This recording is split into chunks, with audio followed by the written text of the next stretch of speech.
All right, let me go over and hit it. So good afternoon and welcome. It's You're a okay. warmish day to come compared to what we're going to see in the next couple of days, but it's nice to see so many people here. I want to welcome you on behalf of the Community Senior Center. And the two people we have presenting today have presented before, and we're very happy to have them back and that they've been traveling. They're here today, of course, as you know, to show their slides and talk about their recent trip to Iceland. And there's Jeannie and Ray. Hi, everyone. All right, so I'll be presenting my screen, and I think I might try to do the full screen so you'll get a better big picture instead of the side and stuff. So let's do it. Can you admit people, Jane? Yes. I'm just thinking. I'll watch out for that. Okay, thank you. Okay, so I'm gonna go. And it should go. Slideshow. Yeah. Okay. Ooh, nice. Okay. Is that good? Yeah. All right, great. Are you seeing bars on the top? Or just the picture? They'll see our That's the picture. That's the Okay. picture, great. Okay. Go ahead, Ray. Welcome to Iceland. This first map shows the places where we stopped. I've got another map I'll show later. We ended up landing in Keflavik. It's an Air Force base that was built during World War II by the United States. We just turned it over to Iceland, I think around 1960. So now it belongs to the Iceland government. It's the only international airport they have. They have smaller airports in other areas. We didn't go to Reykjavik right away. We ended up going to Selfoss, and I appreciate that. We stayed there for one night, went around as far as Vik, saw the Black Beach over in here, came back and stayed in Selfoss. Then the following day, we went to Gullfoss. Then we did not go to Reykjavik. We went up to the national park, and I'll talk about these names later. Went up, followed the coast all the way up, ended up in Delvik, which is where the fjord where we went for the whale watch. And we went there and then came south. We didn't go up into the open ocean. Spent a few days in Akureyri. From there, we side tripped over to Gullfoss and Lake Mivjant. This is a map, the entire map of it. Just again to show. So we stayed in Selfoss the first night, and then we went over. And these are the 7 major glaciers that are left still in existence. This one, there's 2, 3, 4, 5. There's another one here, 6. There's a 7th one. Oh, that one I think is the 7th one. They have only 7 major glaciers left. They are experiencing climate change dramatically.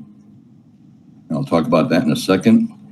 The population of Iceland is 376,248. And she was adamant. I says, oh, so about 380,000. She says, no, 376,240. Okay. Reykjavik, the capital, is 135,688. So it's roughly or pretty close to a third of the entire population. Poorest in 2019, before COVID hit, they had 2 million tourists in a year. 35% of those are from the United States. So tourism is their biggest industry, the biggest money maker, and highly supported by us. They love us. The people are super friendly, very nice. The size of Iceland is 39,768 square miles. In comparison, New York is 55,000 square miles. So it's a little smaller, about 80% of the size of New York. Glaciers, 4,688 square miles. They're between 6,000 and 7,000 feet in elevation. There are only 7 major ones left. Since 2014, they've lost 57 glaciers. They're melted into lakes now. That's it. They still do have 269 named glaciers left, but they're losing them very rapidly. They have no Army or National Guard. There's no defense budget, but they do have an extensive search and rescue operation. And that's for avalanches in particular, but also sea rescues, because of the fishing industry. There's a lot of boats that go out. And then like emergency squads around here. They have over 10,000 volunteers that work in search and rescue. This is an idea of what the names look like. If there are any Icelandic people here watching this presentation, I apologize up front. A lot of these words gets worse. This might be grocery store and indoor mall. They use long words, Phrases. yeah, individual phrases to make up a meaning. This isn't Selfos.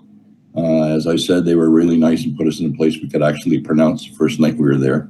This is a t-shirt I bought. So what part of don't you understand? And it's pronounced Ea Felta Erkunt. Ea Fetla Erkunt. So depending on where their vowels fall, they don't pronounce a lot of J's. It's pronounced differently. It's pronounced like a T. And I just gave up on the words. They laugh. They understand.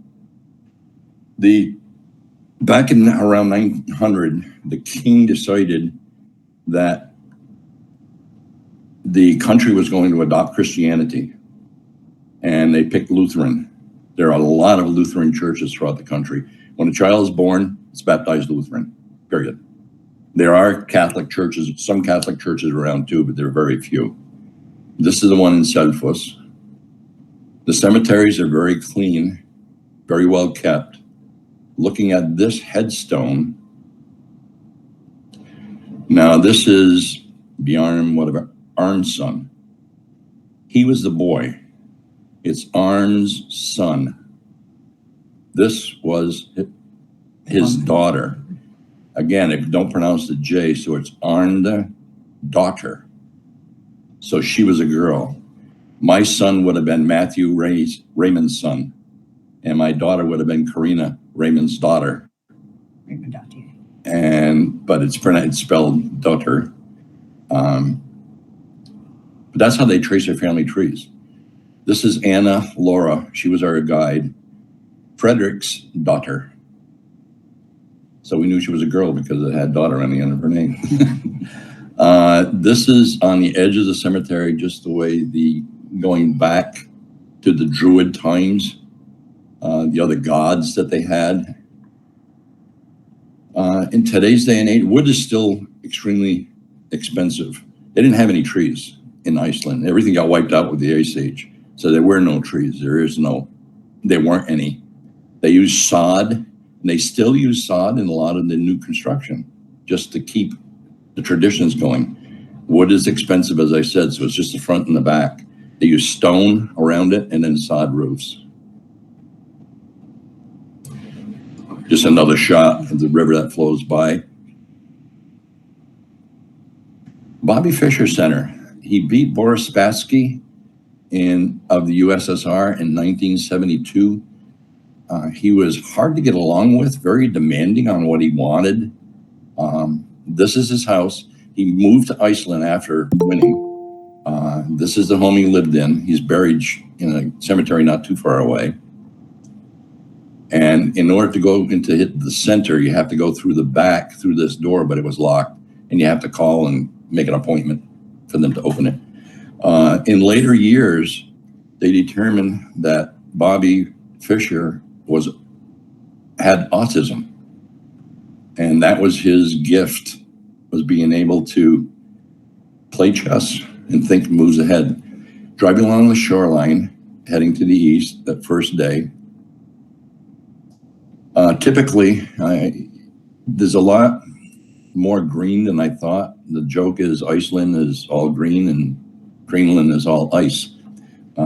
I was surprised at how flat it was and how little. I thought there were a lot more glaciers, a lot more snow cover, but it's a very green country until you get to the glaciers. Just driving down the road, to give you an idea of what it looks like. I asked, because it was so rough along the coastline, I had asked our guide what they do for hay. I said, where do you get your hay? Do you feed your horses and your goats and so forth? She says, we grow it. I said, okay. Then as we got into more of the flatlands, I mean, this is all perfectly flat. The mountains are way over here. They had rolled bales of hay. Okay. And all that pasture there, that all had to be like cultivated because the ground is so rocky and uneven. So that all has to be smoothed out for them to grow things. So you'll see patches of like little pastures amongst all the rough terrain. The Selaland Foss waterfall, it's on the back side of the glacier that we'll show you in a minute, but you could walk all the way to the base of it. And Jean decided she was going to go behind it, take a picture out. And one thing that was neat while I was climbing down and then going the back is that you would think all that rock would be, I'm behind it taking a picture. You would think that all the rock would be slippery, but for some reason that rock was not slippery. I was able to, just with my little snowshoe boots, climb and had no problem. Well, it's pulverized lava. You got to remember that the whole island is made that way. This is the back side or the front side of the glacier. And this is what I meant as far as the flatlands where they grow hay. One thing you have to keep in mind, the magma is very close to the surface. At 1,000 meters down, the temperature of the ground is 100 degrees centigrade. So it's boiling. So any water that goes down there, that's why they have so many geysers. And yes, that glacier behind us. Mm-hmm. And then just some pictures of what it looks like. It's very rugged. It's a young island. The mountain ranges are all relatively new. So the erosion is happening. You got till here, but the mountains are very steep. This was the Black Beach. Which was absolutely beautiful. the beach sand, it's lava. It's ground up. It's beach sand. And all the beaches are like this because it's all lava, the whole island. So I was able to get there and touch the ocean. This is the south part of the island. We took a trip in the Super Jeep. Ingo was really, really funny. He had a good spiel going. They deflate these tires down to 7 pounds pressure. Otherwise, he wouldn't be able to navigate on the beach sand, the lava. That's all ground up in the pebbles. We end up driving over here and driving about to here. And after that, we have to walk all the way around. We end up over here. It was I think it was over a mile. Because we were walking once we started walking, we were walking on the glacier. And this is the Katla Glacier. And I just have a bunch of pictures I took here only because I love the scenery. If you look at the striations, this is when they had volcanic activity. They had a volcano that erupted through ash and so forth up into the atmosphere. Then they had a dry period with no activity, and then another one and another. So all these layers start building up. And as long as they keep having snow, the glaciers keep climbing. What happens when it warms up, all of this was the layers. The sun beats on the black top, warms it up, which melts the snow underneath, melts the ice, and the glaciers are shrinking. That's how they're losing it. So we have to walk way over to here. Oh, I interjected another picture. Just go down. Yeah. They build their buildings. This is a shed where they'd have sheep or goats. They build it right into the side of the mountain. This way they only had to have a little bit of wood and roofing, but you build it inside and the ground is relatively warm, so it provides more heat. There's a little house there, cottage, where the farmer would live. And this is typical. Okay, so we're back to the glacier. So we walked along. We had all of this till. It's all black. It's melting very rapidly. There was a lot of volcanic activity during this time period. We had to walk way over to here, around that side where I said we had to drive around, crossing the brooks. This is all just, we had to go that far, and we're going to end up over here. Yeah. And Jean didn't know I stuck this in. She's licking 600-year-old ice. Her tongue got stuck. Pretending. It was really pretty neat just to think about that, the age of these glaciers and the ice. So you get all this, and what happens too inside the glacier, it builds up with a lot of melted water, and at a given point, it ends up bursting out through these areas, and it pulls all this sand, and that's what flattens out the area, and it brings it, obviously to the ocean. Okay, we end up over here. This is where the sea cave is, or not the sea cave, the ice cave. The wind's blown through, and they wouldn't let us up because it was too slippery that day. And then this is one of the reasons why they're losing their glaciers. The guide goes over and chops off a chunk of ice. It's 600-year-old ice that's there, and makes screwdrivers for us. So we had vodka and orange juice if you want to make a screwdriver.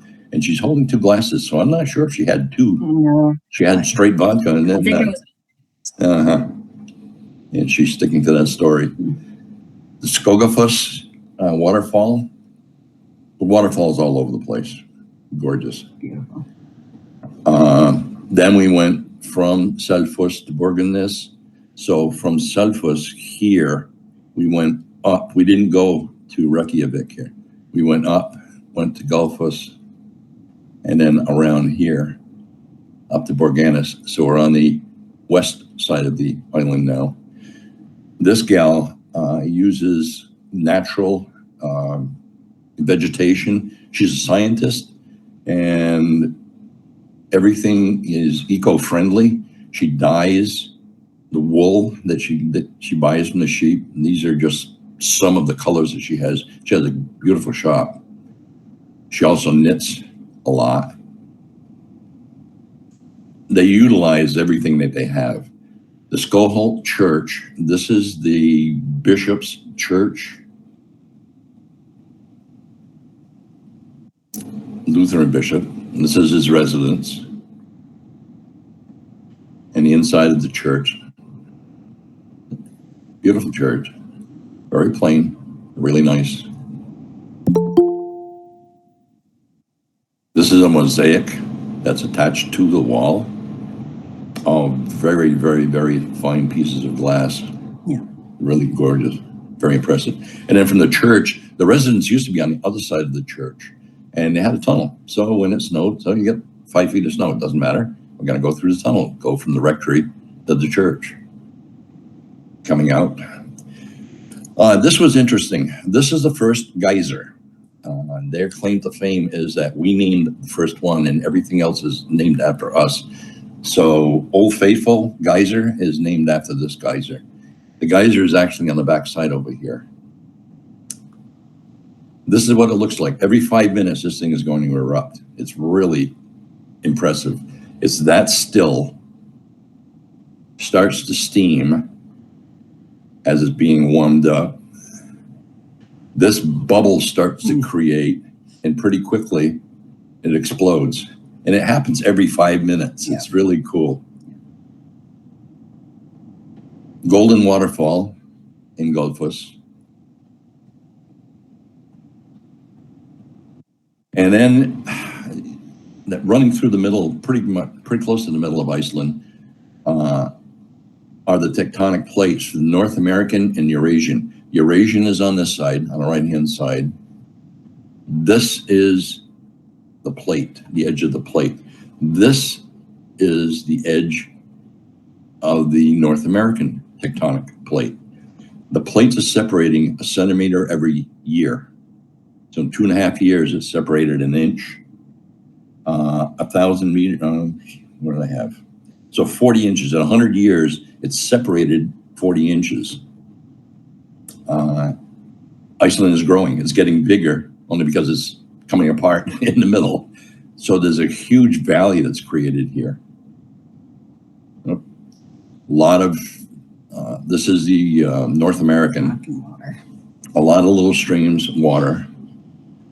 And this is what happens when the glaciers melt. This is what's happening, is these huge lakes are being created. They're losing their glaciers. More scenery. This is the plate. That's the Eurasian plate there. We're on the North American plate looking across. And, it's a lot of volcanic activity, dramatic. This is still on North American. And then looking across, this is what you see all over the place. It's steam vents. The magma is so close that as this water permeates through the soil, comes in contact with the magma, and it comes up as steam. And they utilize the steam. We'll talk about that a little later. A Thingvellir, the old parliament site. This was the first parliamentary meeting in Iceland.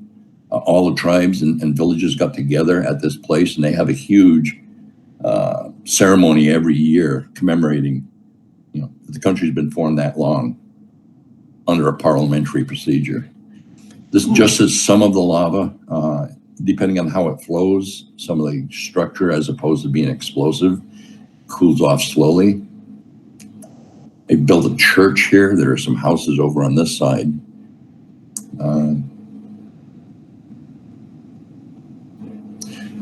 Being a fisherman, these are brown trout. All of these dark spots are brown trout waiting to come up that fall on the right-hand side stream that we had. That's a brown trout right there.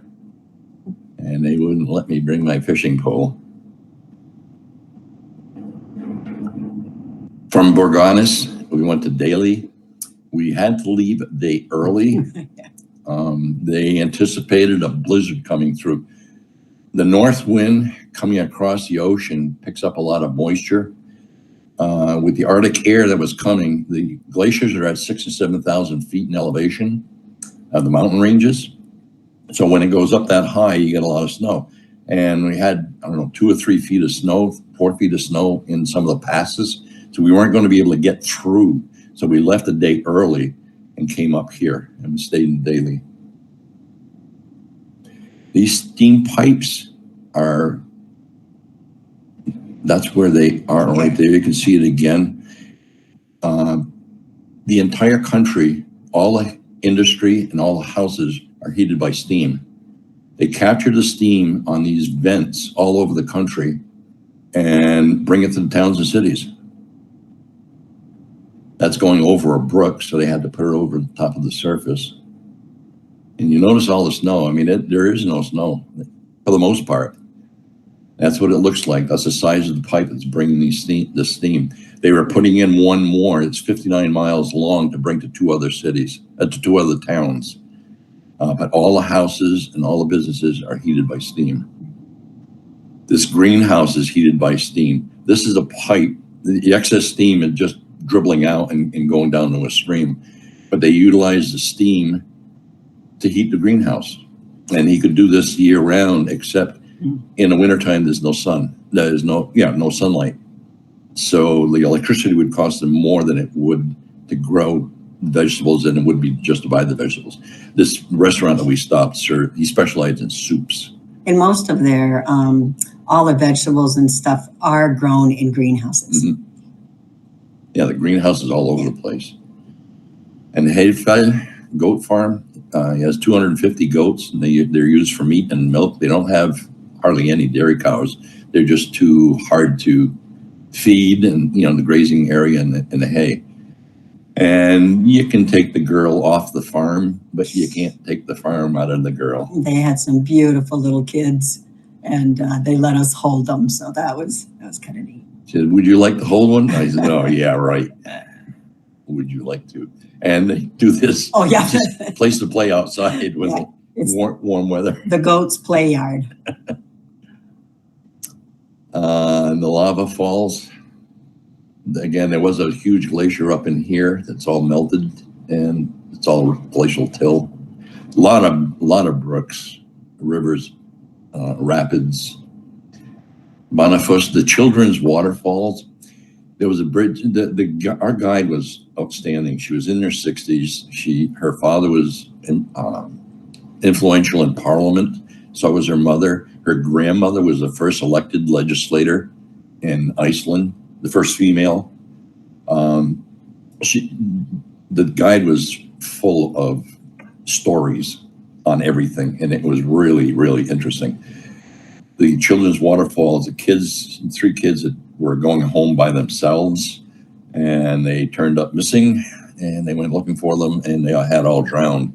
The woman who owned the land where the bridge was had the bridge taken down. She says, no other children are ever going to drown using my bridge. And since then, they did build this one just as a walkway to be able to get from one side to the other. But it's still called the Children's Waterfalls. Come on. A horse and sheep farm. Tons of sheep. I don't remember how many sheep they had, but they had a lot. And a horse farm. And during warm weather, like clement weather, he does take people on trail rides for a day or a week, whatever they'd like to do. This is as far as we got. Got to sit on a horse in the stable. That's it. And actually, we got to that farm. This was our journey trying to get ahead of the blizzard. So we got to that farm just before we got to Dali, and we probably wouldn't have seen the sheep, but they had to go gather all the sheep off the mountain and bring them down in because the blizzard would be too much for them, even though they're used to, getting snow and stuff. But so we were pretty lucky to get all the sheep in. Yeah, he was a little late greeting us because he had gone up the side of the mountain to get them on his horses. They raise the horses. They sell them for show horses, work horses for riding. And if they don't have a use for them, they don't have cows. So to get meat, they raise horses. And if it's of no other value, they sell the meat. So that's where they get the protein from. We stopped. We were going to eat at one restaurant. We were trying to find it because it was supposed to be really good. It was going to cost us a little over $100 for the two of us to try horse meat. So we didn't try it. But again, they're very well kept, very clean. They're much smaller than our horses. Yes, they're small horses. They are not ponies. No, don't ponies. call them Small. ponies. Yeah, small. Very rugged. Thick fur. They're very comfortable outside in the snow. They don't need blankets like we do over here in the States. They're perfectly comfortable, but they do bring them in. All the animals were in the barn because the Arctic front that was coming in. We were heading over the mountains since all the roads were going to be closed the next day. So this is where you could see they brought the sheep down off that mountain. So even with that snow, the ground is still warm enough.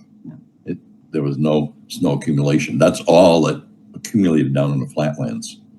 But it was really kind of neat. The place we had to kind of settle in for the evening was a wonderful little inn. And we had to stay there overnight and just stayed inside. But then it was snowing so much, so I just took advantage of it and went out and made the first snowman, which was hysterical because there was this dog that loved snowmen too. So he destroyed my first snowman, so I had to make another. This is a Christmas drink that they supplied for us to try, and we made some Christmas cakes, some dough, and we had to carve them up and then bake them. Yeah. And this is what it looked like. And this was just off the cuff because they really weren't planning on staying there. But no, they improvised. It was very nice. Activities for the day. Sigluforer and Akureyri. Again, going across coastline. Now, this is the northern part of the country. So we went from here, from Daly, we went up across all the way around the coast. Delvik is where we're going to go whale watching down through here and ended up in Akureyri. And then we do go a little farther west or east afterward. But with all the snowfall, as I said, the ground's warm. It's beautiful scenery though. Along the coastline again, a lighthouse. Our van, when you meet somebody, it's kind of like Vermont. There's a lot of dirt roads, and the road's not wide enough for 2 cars. You got to pull way over on the side, and we have to kind of hug this side to get across. But that's as much snow accumulation as they had in the flat. But it was slippery. That was the big thing. Horses out, they were fine. Yeah. Just let them loose. They'll scratch the ground and get some water, some grass to eat. Another waterfall. I think this is where that farm was. Mm-hmm. Oh, that's where the goat farm was, or the horse farm. It was pretty mild, though. It wasn't really that cold. I had just a fleece and a light jacket. I didn't have my heavy winter jacket. And most of the time I had the outer jacket open, just the fleece was warm enough. And we did ask them, and they said it really doesn't get below freezing much of the winter. These are avalanche barriers in front or above Akureyri. Because of the height and the snowfall that they get, they have a lot of avalanches, and it would come. Oops, went the wrong way. Would come down the mountainside and wipe out the town. So they built these barriers up here just to hold it, so they wouldn't have as many avalanches. And this is Akureyri, the town, the big fishing port. This is a herring museum, one of the buildings. Oh, there's a bus driver. Yep. Didn't see him before. And he's bareheaded, so that's how cold it is. Not bad. There's a little bit of snow on the ground, but temperature wasn't bad. This is where the herring girls would line up. They dump the fish from here, dump them here, and they process them. And the herring girls these are women, young girls all the way up to older women, that would work cleaning the fish. They would cut the head off, clean it, and gut it, and put it in barrels, and all these barrels here.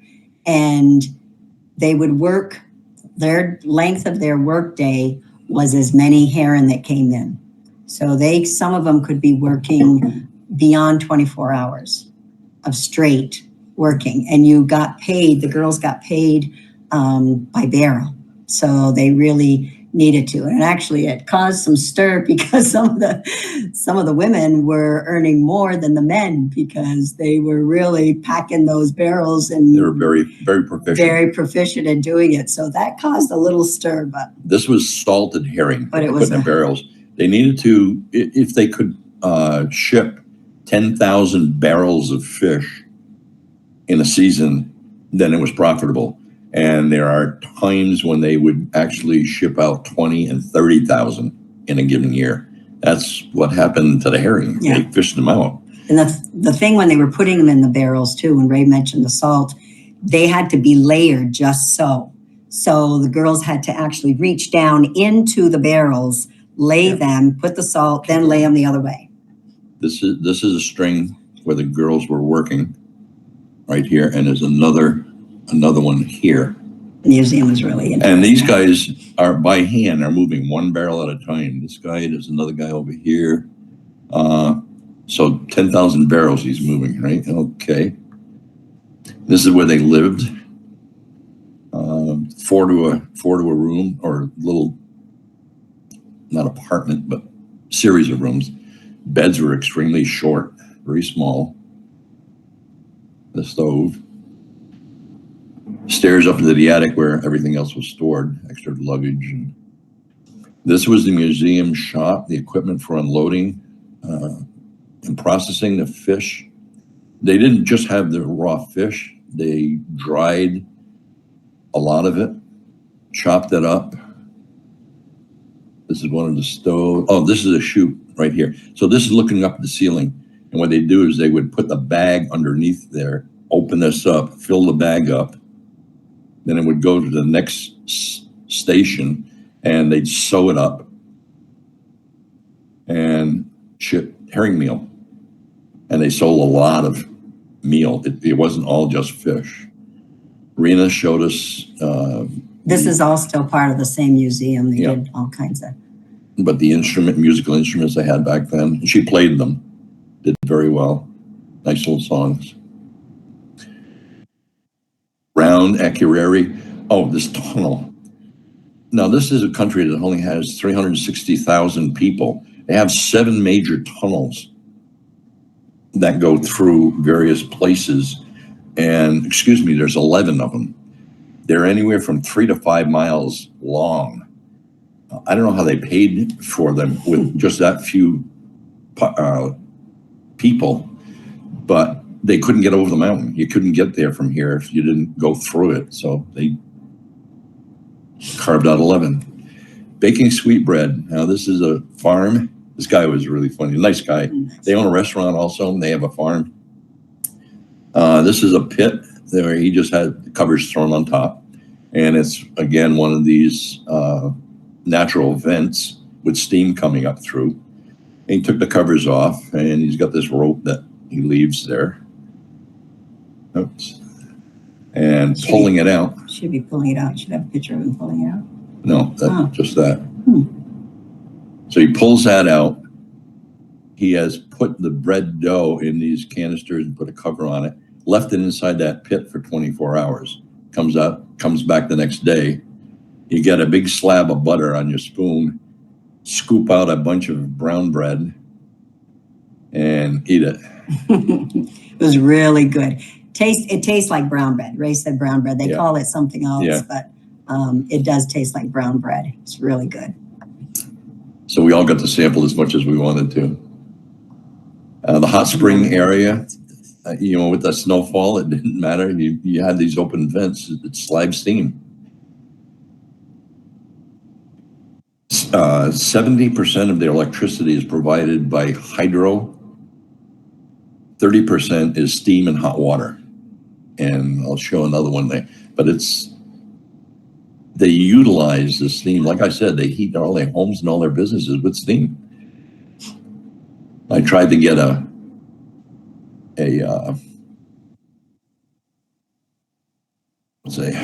rolling thing. A video of this, but I couldn't get it to work. But just to listen to it and hear the hissing and see the clouds, it's really impressive. The Dark Fortresses walk, it's troll country. Violent volcanic eruptions created this area. And they have all kinds of little stories about it with trolls. And if you look at that, some people think that's a troll and a big nose and another troll. And they got stuck out in the sunlight, so they turned to rock. Some of these, you kind of look like maybe okay, but you got to kind of use your imagination. But that's his arm and his nose and his head. But gorgeous. I mean, the rock formations.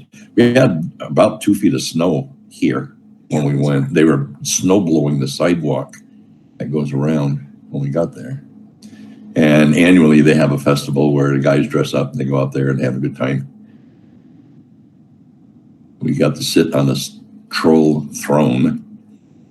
It's rock and carved out. And this is one of the lakes that's being created. The glacier is melting. Yeah, then the scenery was just beautiful with the snow. This is to the east of Akureyri,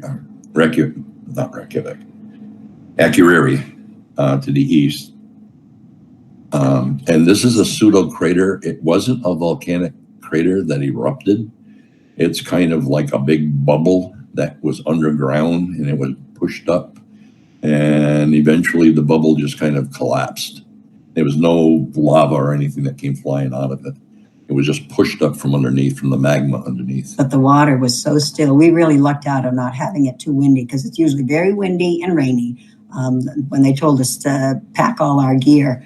But I mean, you could see it's just crystal lake and the reflection. Gophus, the waterfall of the old gods, back when they decided that they were going to adopt Christianity as the religion of the country, the king grabbed all the old statues that they had of the gods, and they brought them to the waterfall and threw them in.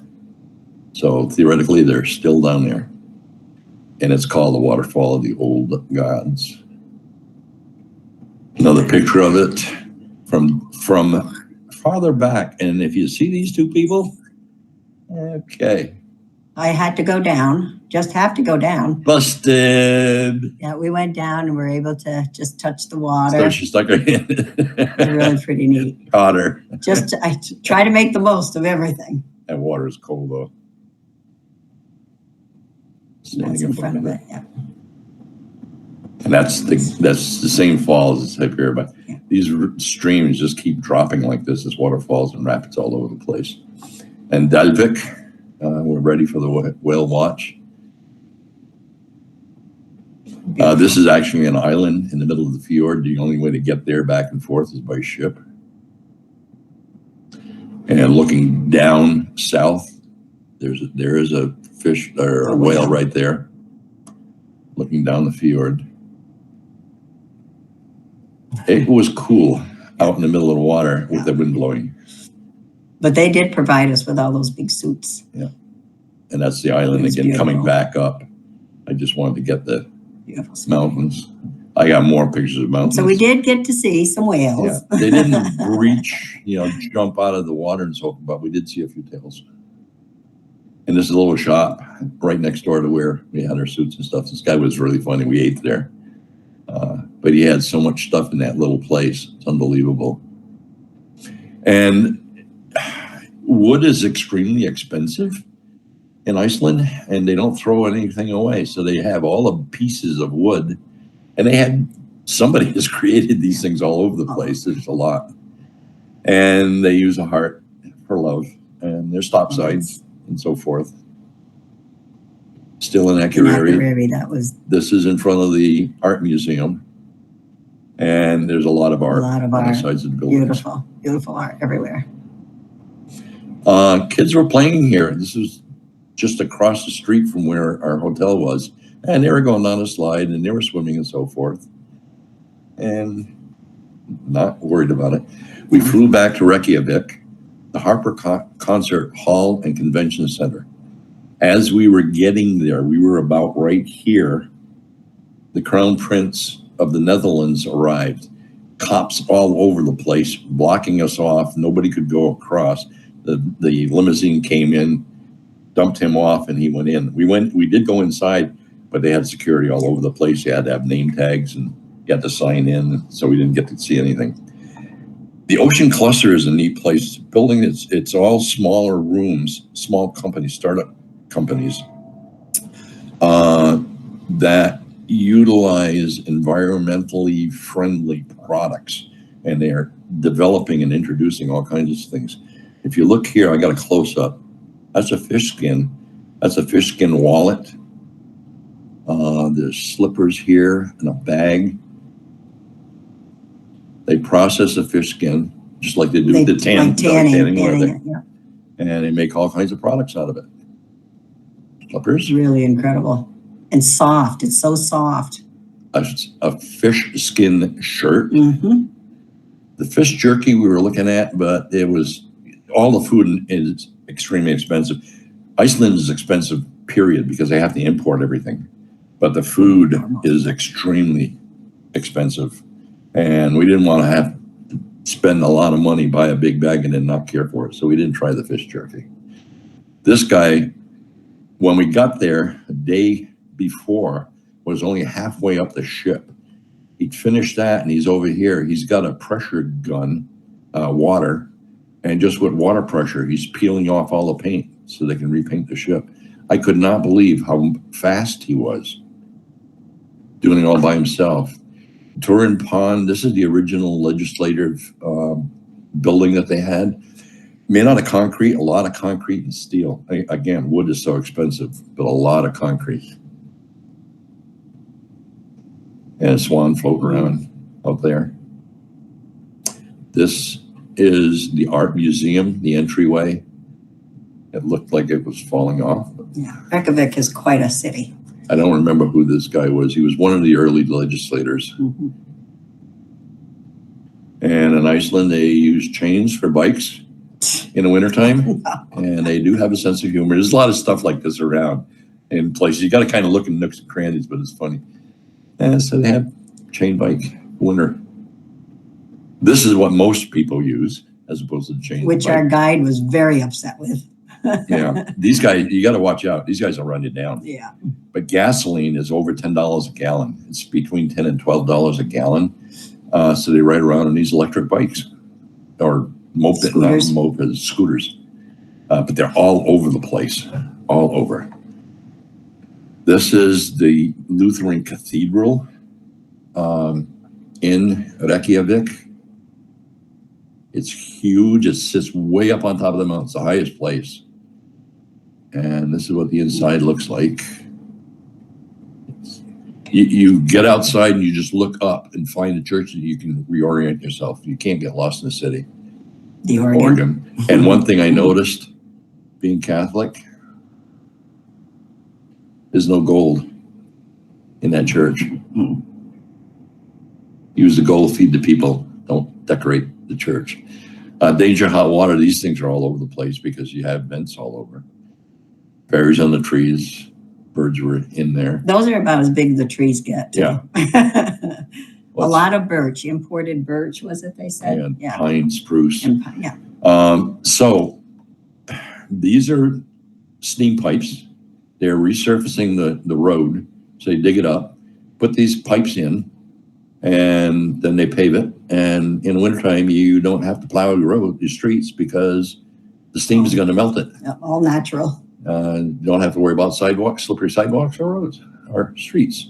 This is the feeder pipe that comes through that he was working on, and that's the insulation. That's how thick the insulation is around it.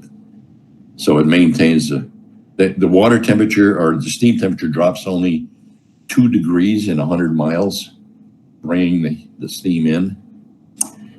This was a museum, the Saga museum that we stopped. And it was really interesting about the early Vikings, what happened and so forth. And then a modern day Viking with a axe and broadsword. The waxed figures were just incredible. You thought they were real and unbelievable. Yeah. They were incredible. Yeah, you can't even tell it's not real. Mm-hmm. And we did the flyover Iceland. You go inside and you get in the seats, you got to put a seatbelt on, and the seats move around. So it looks like you're flying and it feels like you're flying over Iceland. They brought you all over the whole island. And, you're left bending, tipping us to the left, tipping us to the right, forward, like we're diving and so forth. A lot of trolls all over the place. Beautiful detail. Ray got obsessed with the trolls. They're cool. I wanted to get one, but she wouldn't let me. You did. In the shops, many of the shops have these.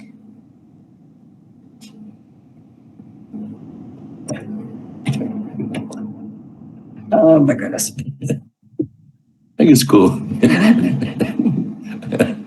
Looks like clay. Go ahead. Oops. Yeah. A lot of art. More of the art. It was really. Oh, and this is you can see the corrugated steel, because wood is so expensive. It's either going to be concrete or steel. They let it weather for a year and then they paint it. And as long as you're going to paint, Yeah. it's a free for all. A lot of places. The geothermal power station. Oops. You can see the pipes and the. Yeah, this is the back. That's the big parking lot in the back. I got a better one. These are the collecting tanks, the inside of the power station. All these blue dots are low pressure vents, steam, and the red ones are the high pressure. So they're using those to generate electricity. The others are using the steam to heat, like I said, the buildings and so forth. They put these pipes in way up on top, drill down, so they capture the heat. They go down below 1,000 meters because with the pressure down deeper, the cold water on top is holding the hot water down, and the magma underneath just keeps heating it, so it exceeds boiling point, and they bring it through these pipes and then bring it through the collectors. And then inside, this is a turbine inside that the steam is turning. Generate 30% of the entire island's electricity is generated by steam. This was cool. Open air museum. It was like the shopping museum. And after we went through, the guide was really funny. He was a nice guy. I was talking to him in the gift shop afterward. And he says, "Oh, where are you from?" I says, "Oh, Vermont." I said, he says, "Oh, I know Vermont." He says, "A friend of mine does the same thing I do. He's a guide at the Shelburne Museum." Is he kidding me? Because they go to these big conferences all over the world of museum curators and curators, and it's neat. So this is what they used to live in before they had any wood, the early Vikings and so forth, stone and then sod roofs. That's what it would have been like. The Blue Lagoon, this is interesting because they're utilizing a lot of steam and hot water. They're using hot water in this area to generate electricity. And after the water goes through the turbines and so forth, it cools off. So they just dump the water on the ground. And dumping all this water on the ground with hot water has dissolved minerals. And the minerals are piling up. And rather than have to clean it all up, they said, hey, let's build a building and we'll call it a spa and then charge people to come and lay in our mineral infested water. So we did, along with everybody else. Our picture doesn't show, it really is blue. Yeah. It is very blue. It's beautiful. These are white faces because they scrape the mud off the bottom and they hand it to you. You put your hand out and they flop it in your hand and you put it on your face, and all these minerals is supposed to make your skin really soft. It did. Interesting concept. But one thing that was really interesting in that water, the mineral content is so high, is that they said make sure you don't submerge your head, and try to keep your hair and everything out and all earrings and stuff, because it will totally ruin the silver. But my hair, I got a little bit of on the bottom of my hair and on the sides wet because you've got to get that mud off your face. I couldn't put a comb through it. It was like hard. Okay. This is called a pearl. They're purlin. It's called a pearl. It's up on top of the hill. Come on. This is from there looking out, just the glaciers at Reykjavik. It was a big museum. Yeah. Inside, they had this huge wall just to show what is there in Iceland, all the animals and so forth. The fish, they had an aquarium. This is kind of neat. You bring it over and it enlarges everything so you can see everything that's there in that part of the map. They had a nice cave that was 15 degrees you can go into, a throne, except I only had jeans on and that was ice. And hurry up and take this picture because my butt is getting cold. And again, from the very top of it, looking up to Reykjavik. And we didn't see it. This wasn't beautiful. This is the best one. Jean took. We did see some, and you could see the green. It actually looked better in person, but it was kind of neat as it was going across the sky. But we didn't get to see the gorgeous. Yeah, they didn't have much. Yeah, it wasn't much happening while we were there. Bill Clinton ate here when he visited Reykjavik. He was walking down the street in this hot dog shop. Normally, that's what it looks like. It's just that, and the line of people comes out to the street. But on a weekend, they put the side tent up, and just to be able to take care of enough customers. You order here, pay, and they hand it out to you here. And Bill Clinton ate there. And they tell everybody that. I hope you enjoyed the show. They do have a good sense of humor. And that's it. Okay. Thank you very much. That was great. Does anyone have any questions?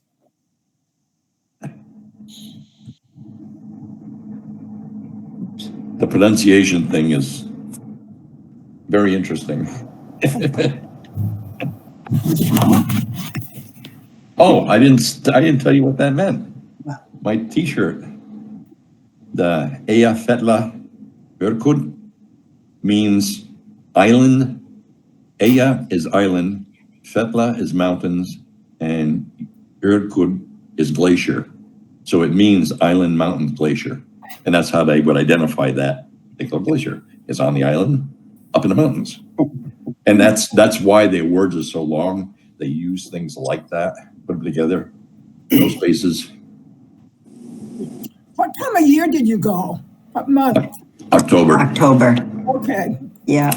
It was really a nice time because they say in the summer they're really inundated with bugs, these little fleas and everything. She said they come in your face and your ears and your mouth. And Oh, the horses too. I forgot to mention that. It's forbidden to import any horses. They don't want any diseases. They don't want any breeding to change their stock. But to prevent any unwanted diseases from entering the country, it's illegal to bring any horses, any other horses in. So they'll export them, but you can't bring them in. They didn't have any mammals. There was only one fox or something. Yeah.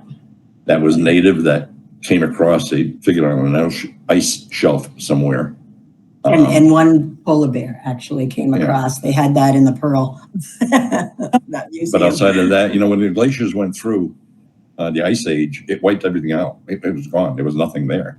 So it's only stuff that's come airborne, the vegetation that started, and then things that may drift across on the sea, on sea ice or sea water, made it there, but no other animals did. So the Vikings that introduced some of this stuff. The goats, the sheep, and the horses when they settled in there. How long was your flight? 5 hours? 6, I think. I think it was between 5 and 6 hours. It's not too bad. Not bad. Not bad. No, it isn't bad at all because you're that much closer from Europe. Yep. So that was good. Everything went really well. I didn't realize Reykjavik was as big a city as it is. Is that the capital? Yeah. 135,000 out of 365. Yeah. So it's a third of the country in one city. And the other thing is you are far from your neighbors.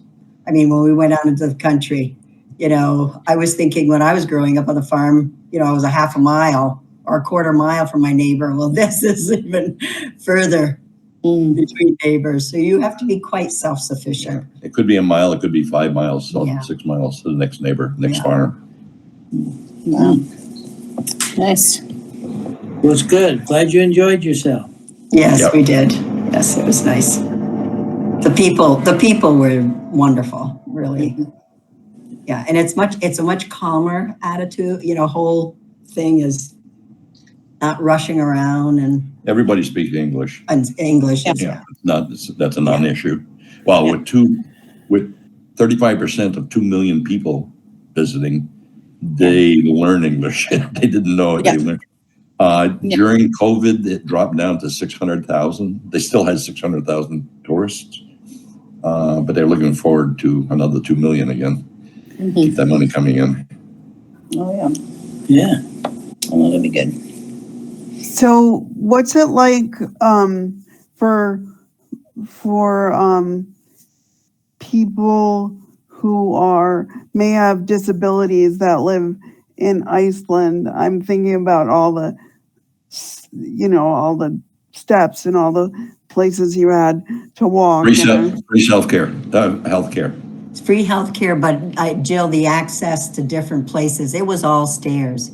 That was one thing I noticed right away. If you can't climb stairs or just walk off, things, you really wouldn't be able to, experience some of the things that we experienced. No handicap access. There isn't. Yeah, that's something they really haven't taken care of. Now in Reykjavik, there might be more in the city, but anywhere else, yeah. Good question, Jill. Yeah. Well, I was thinking about it because I was looking at a lot of the troll statues, and a lot of them, they seem to be stooped over, from old age, or maybe just to be scary or something. And I was thinking, well, this seems like a very walking based country, and with all the lava and the steam vents coming up, I can't imagine it being safe for people in wheelchairs to ride around. And also, it probably takes a lot for them to get repaired, because you'd have to have all your whatever equipment you needed on that island. Yeah, Right. stuff. Right. Yeah, I mean, that's something you do notice in a lot of places once you leave the United States. You know, the handicap access is not always, you can't be assured it's going to be there. Yeah. And they're pretty isolated. Mm. You know, when the couple of years back, when the last volcano erupted, it closed down for a couple of weeks, all the airports in Europe, because there was so much ash up in the air. They didn't dare to fly jets through it because it'd tear the engines apart. So they're stuck, you know, they have to be self-sustaining in what they have on hand. So they have to import it all, I guess. Yeah.